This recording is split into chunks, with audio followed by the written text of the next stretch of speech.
Pois é, e se eu estiver errado?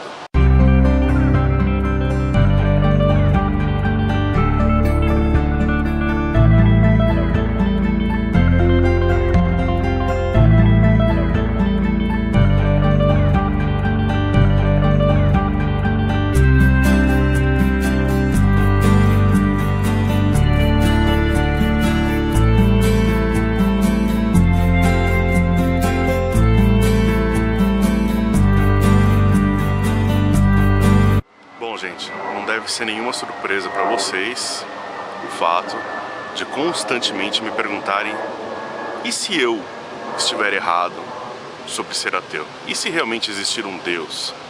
Quando eu morrer, o que acontece? Sim, vamos supor que exista um Deus. Contra toda a lógica, contra toda a racionalidade, contra toda a falta de evidências. Vamos fazer esse exercício mental e supor que eu esteja errado. Bom, o Dawkins costuma dar essa resposta explicando para a pessoa que ela só acredita no Deus que ela acredita por causa da inserção cultural dela. Se ela tivesse nascido em outro continente, em outra cultura, ela teria um outro Deus com a mesma certeza que ela tem esse Deus dela atual. E que as chances são muito maiores desta pessoa estar errada. Mas eu vou dar uma resposta diferente. Bom, se eu estiver errado, quando eu morrer, eu vou ser confrontado com Deus. E aí eu consigo pensar em duas possibilidades. Claro que existem virtualmente infinitas possibilidades de deuses, mas eu consigo pensar em duas possibilidades categóricas. Primeiro é o Deus bíblico. Se eu for confrontado com Deus bíblico, certamente o inferno é o meu destino, porque eu sou um apóstata. Eu não acredito em Deus, eu não acreditei em Deus em vida. Só que se for o Deus bíblico, eu vou pro inferno feliz. É pra lá que eu quero ir, com certeza. Considerando o Deus bíblico, eu repito, ele é um facínora, um assassino, um infanticida, inescrupuloso, que gosta de fazer joguinhos de terror psicológico com as pessoas e que, obviamente, todos os livres pensadores vão estar no inferno. Essa visão do Deus bíblico, se ele existisse, sabe qual é a impressão que eu tenho? Eu vou desenvolver essa ideia melhor em outro vídeo, mas imagina que Hitler, que o eixo, liderado por Hitler, tivesse vencido a Segunda Guerra Mundial e que Hitler tivesse conquistado tudo o que ele realmente queria, que é o mundo inteiro, e que o mundo inteiro caísse, então, sob domínio do Terceiro Reich. 10 anos depois, Hitler, ou os historiadores de Hitler, escrevem um livro para contar essa história. Como você acha que vai ser esse livro? Como você acha que vai ser essa história de um facínora tomando conta do mundo? Um livro escrito pelo vitorioso.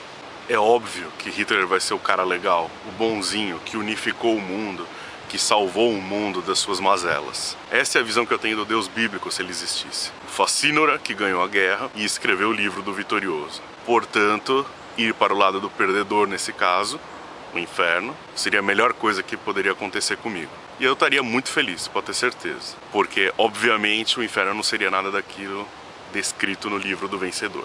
Agora, vamos supor que não seja o Deus bíblico. Vamos supor que seja o Deus alegado pelas pessoas que me fazem esse questionamento. Um Deus misericordioso, um Deus bondoso, um Deus inteligente, um Deus que cria e cuida, que não é o Deus bíblico definitivamente, embora essas pessoas não entendam essa discrepância. Ora, nesse caso, eu nem precisaria dizer nada, mas se eu fosse dizer alguma coisa, eu diria algo do tipo: e aí Deus, beleza? Eu vivi da melhor forma possível, eu procurei não prejudicar ninguém, eu sempre ajudei as pessoas quando isso estava ao meu alcance e quando eu julguei que essas pessoas mereciam ser ajudadas. Eu fiz o melhor uso das minhas faculdades mentais possível. Eu tentei combater todo o preconceito que eu carrego e tentei divulgar esse combate ao preconceito para espalhar ao máximo a ideia de que devemos derrubar os nossos preconceitos e as nossas discriminações. E se você é realmente mesmo Deus, Criador, você que me deu essa racionalidade. Imagino que você esperava que eu a usasse. E realmente eu não encontrei nenhum bom motivo para acreditar que você existisse enquanto eu estava vivo. Não tinha nenhuma evidência. Todos os fenômenos que a gente observava lá embaixo na Terra podiam ser explicados por leis naturais. Pouco que a gente não sabia, ou as coisas que a gente não sabia, não havia motivo nenhum para inferir alguma coisa sobrenatural. Por isso que eu nunca acreditei em você. Se o seu objetivo era camuflar sua existência, você fez um excelente trabalho. E realmente não havia nenhum motivo para acreditar em você. E é isso que eu diria. É assim que eu confrontaria esse personagem, Deus. E se ele é realmente misericordioso, bondoso e acima de tudo inteligente, ele nem ia ter nada o que me perdoar. Ele realmente ia ver que eu tive uma vida boa, uma vida decente e ia me mandar para o paraíso. Imagino que um paraíso bem diferente do que as pessoas cristãs idealizam. Um paraíso para mim seria um paraíso pessoal. Cada um teria a sua própria ideia de paraíso, do que é o ideal para ela, com o que ela gosta e o que ela ama. E é isso, gente. Eu tentei tornar isso o mais simples possível, o mais basal possível. Espero não ter falhado ao tentar tornar isso simples, ou seja, deixar elementos muito importantes de fora. É isso aí, pessoal. Um abraço para vocês. Até o próximo vídeo.